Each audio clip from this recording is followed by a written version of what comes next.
Yes, so we were trying to help Natasha to adapt to the French culture, and she actually managed very well because she opened up a beauty parlor. And in the end, she was just showing the French women all the things that she could do with makeup and with all the things that she knew from Georgia.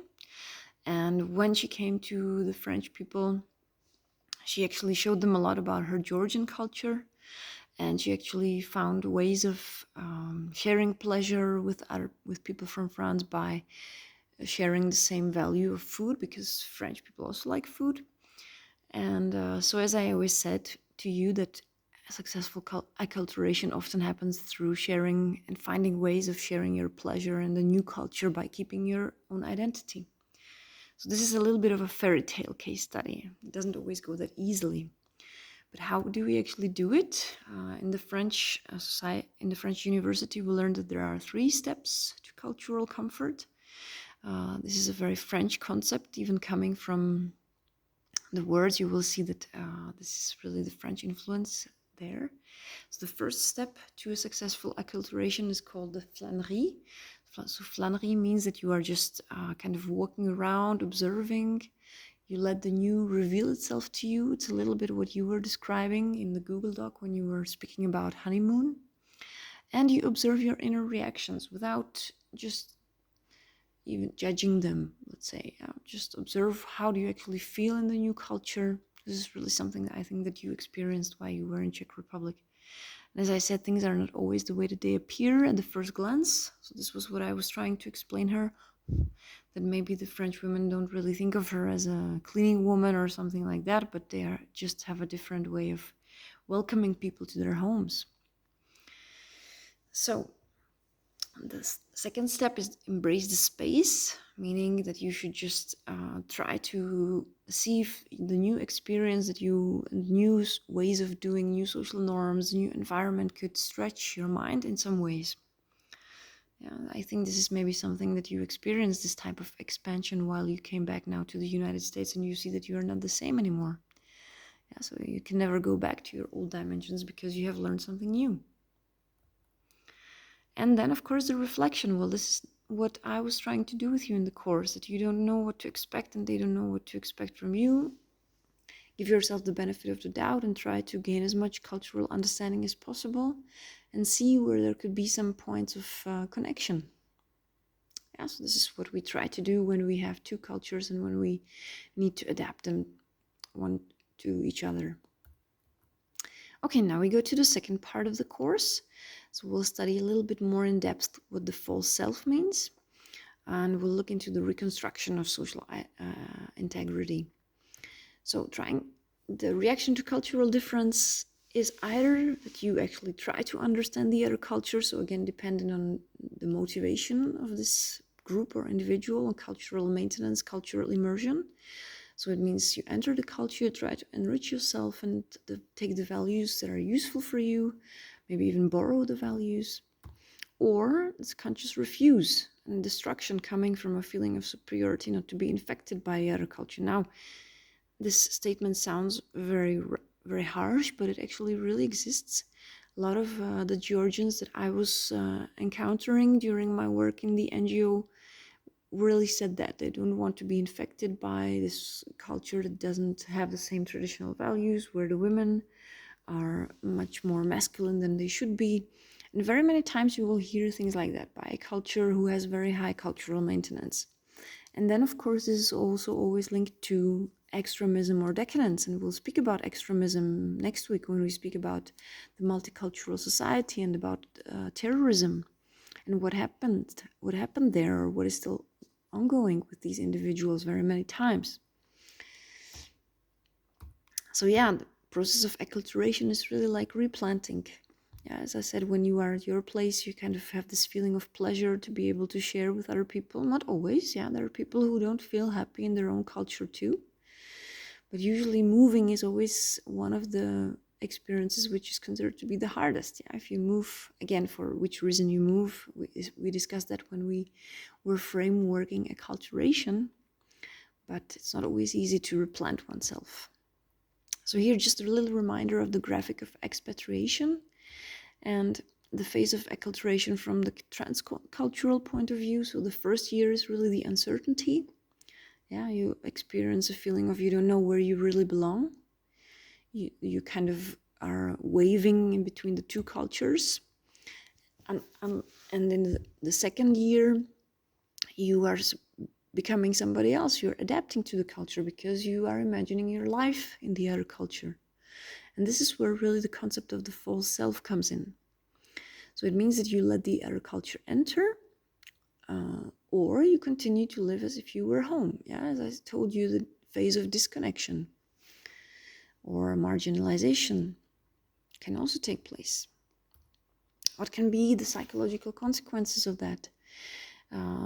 Threatening or tearing apart of the primary narcissism of your own initial beliefs. Yeah, people really can start doubting themselves. Continuity of experiencing something pleasant, as we discussed in the course previously. The belief of what we commonly share is good. Maybe even some of you went through this phase. Like asking yourself, maybe this was one of the reasons why actually you evaluated your own culture so negatively. Because you were questioning whether how you do and how you behave is actually a good thing, right?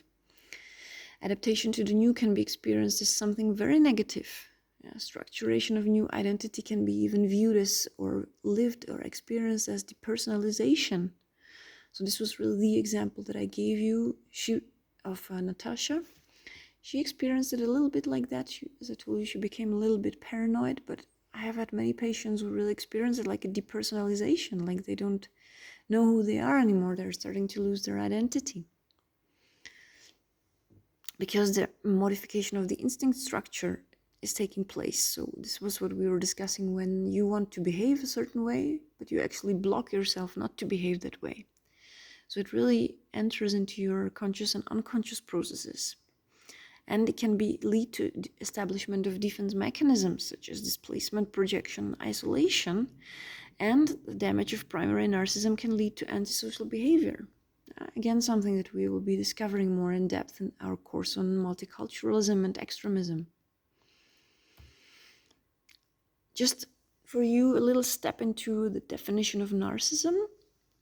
So, of course, we only know the extreme of the narcissism. So it means when somebody is narcissistic, it means that he's extremely in love with himself. He's extremely preoccupied only by himself. So dominant interest in oneself. And we do distinguish between the primary narcissism and secondary narcissism. So here you can read the different definitions. And this is why the theory of acculturation becomes so psychoanalytic, because it really goes into the early infantile phase of object relationship development, as we have discussed.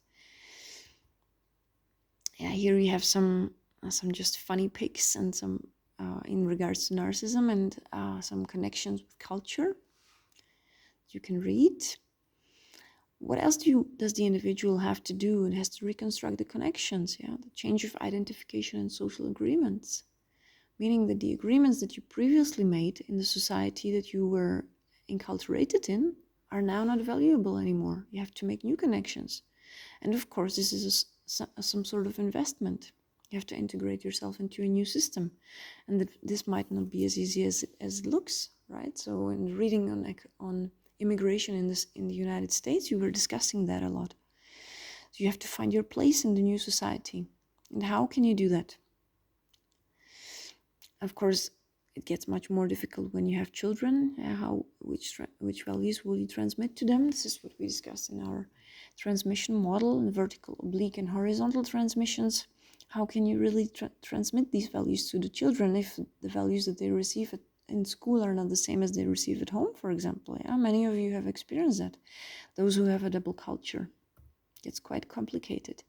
Here are some examples of how difficult it might be to integrate into a new system because of the different values of family or education. So here you have two examples. There is a little community of Indians also living in France, not as big as in the UK, but there still are some. And here I was just wanting to show you some real extremes on how these two cultures are different, and how difficult it might be for these Indians to actually integrate into the French culture. And then if we speak about it really in a Jungian sense, in the terms of archetypes or in the terms of symbols, there has to be a completely new representation process. Yeah, you have to construct new values. And if we take it from a world point of view, so when we speak about the multicultural society, we'll speak about that a lot. Many authors argue right now that the psychopathology of the world is the loss of symbols. As the cultures are merging into each other, the symbols become more and more diluted. Due to separation anxiety, disappearing of objects, cumulative traumatisms for people who have been moving, or grieving the lost cultural unity. This gives again rise to extremist movements, for example, that appeal again to this cultural unity. And we will study this problem. It's very complex, especially on the example of the French terrorism.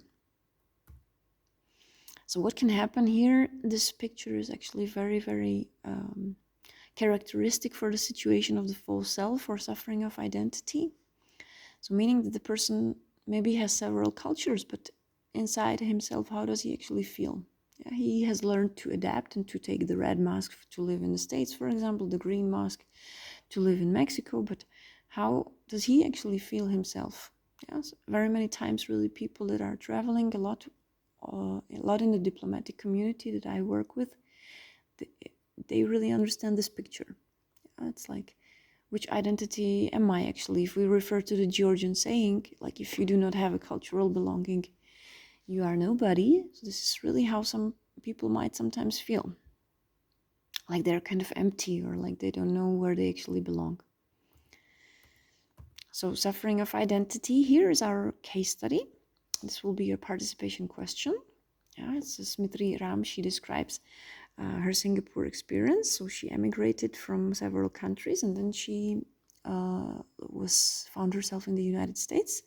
So please watch this video and answer the questions in the Google document. Here you have the different questions that you can answer to. So just to conclude on acculturation, there is a creative dimension of acculturation, of course. It's not only all negative. Yeah, we've discovered a lot of psychopathologies here, but of course there is also a creative potential in acculturation, which you have experienced, I think, a lot, and which you were referencing on too. That in the acculturation process, as well as in all traumatisms, stress situations, there's always creative potential. That you can gain new connections, there's psychic investment that can bring profit, and you can explore new internal dimensions which you would have never explored if you wouldn't have gone through such an experience. Yeah, what can be these new dimensions? That you improve yourself, change your behavior, you adapt yourself, you see yourself in different social contexts. Therefore, you become a personality that's much more flexible. Yeah, you suddenly see that there is not only one viewpoint, but there can be many different perspectives, that one thing can be done differently in different countries. And of course, then you largen your horizons a lot. Here, since you maybe will have time, I prepared some film recommendations for you about different two cultures meeting, which are really nice stories. Yes, I invite you to watch it. One is, of course, an old film, probably you have heard about it, about a culture which is disappearing, unfortunately. It's the Tibetan culture. And an Austrian mountain hiker who had the chance to explore this culture before it was ruined by the Chinese invasion. And the other film is actually a French film that's speaking about a person who is paralyzed, and he is a very rich aristocrat, and he's meeting a poor African guy who has no job, and he's starting to take care of him, and they become friends. And it's really a wonderful movie about two cultures meeting each other and enriching each other. And this is usually a fun exercise which we do with students in class, that we acculturate Hansa into your place. So just for you to get the other perspective, if you would be in your own country and you would welcome a Czech, now knowing all of the things that you know about the Czech culture, what would you do? How would you help him? Yeah, what would you tell him about the American culture in order to make his acculturation more easy, maybe? So yeah, you can just try to do that. Just to think about that for fun. We can't do it in person because I don't want to overwhelm you with online work, but it was just fun for me to let it here and to let you imagine what you would do. And here, the two phenomena associated with acculturation, I think they will speak to you really a lot. And that is something very interesting that I think you have gone through too. That what happens if you are in another culture is the idealization of your original culture. That very many times happens that through the experience of cultural difference, you learn to appreciate the things that you are missing from home. And this is especially true the longer you stay in the other culture. Yeah, so you probably didn't experience that to that much of an extent because your stay was very short in the Czech Republic. But people who have been forced to acculturate and then can't go back to their country, they often have a longing for the lost culture, yeah, for the pleasure that they had to give up. And what also people often describe is when going back to their home country, they actually have a culture shock in their own original culture because they feel like they are not the same anymore. And people don't see them the same way anymore. The people who have stayed in the countries in the original country, they maybe have moved on too, and so therefore it's always difficult to get back to old relations maybe. So these are actually quite interesting phenomena that whenever we speak about that in class, people give a lot of interesting examples. Yeah, and here just being if we speak about the extreme situation, to what it can lead if an acculturation doesn't go well in terms of psychopathology. So it can be a situation of intensive anxiety. Yeah, experience that once with one student who was here like 2 years ago at the university. She was from India, and for her it was really intensive anxiety. She really wanted to go back. She didn't feel good. And it can be some sort of a traumatism to acculturate yourself into another culture. So here you have some information on how to linger psychic suffering in a situation of acculturation. And we had, of course, some other case studies where we studied that really more in depth, that were really a little bit more about psychopathology, but I haven't given that here. So again, some acculturation strategies, variations on how individuals acculturate. We said cultural maintenance, cultural immersion. Here you have again a repetition of the 4 different acculturation strategies in terms of individuals. And we'll be studying that in the next course in terms of groups. We'll look into these 4 strategies when they are applied onto a large population. Yeah. Here a little bit more about the transgenerational approach. It's different from generation to generation, different for children, different for parents, different for grandparents, of course. So children, the adaptation and integration through the school system, yeah, they do have a lot of transmissions there. So they tend to be more there tends to be more identification with the new culture, but not necessarily. They can have identity issues as well with the belongingness. Where do they actually belong? Especially if at home the things that they get transmitted are completely different. Yeah. Then the parents can have, and the grandparents, some kind of language barrier, and they can have this grieving for the lost culture, which they can't access anymore. Yeah. And this will be our topic for the next week. Yeah, we'll speak a lot about marginalization, loss of identity among different social groups in France, and the possible reasons for the rise of extremism that was taking place there. So these will be our topics of the next week. And we will be speaking about all of these actual issues on an individual level. Suffering of identity, postmodern illness, migration traumatisms, psychic consequences connected with migration, excessive attachment to narcissism, which leads to extremism. And yeah, if you want to be very pessimistic, you can read Foucault, but we will not do that. So here you have some more actualities on social level. So this is just like a candy for what is awaiting you for the next course. So I look forward to seeing you very soon and hearing you, and I hope you have fun with the online courses. And if you have any questions, just come back to me.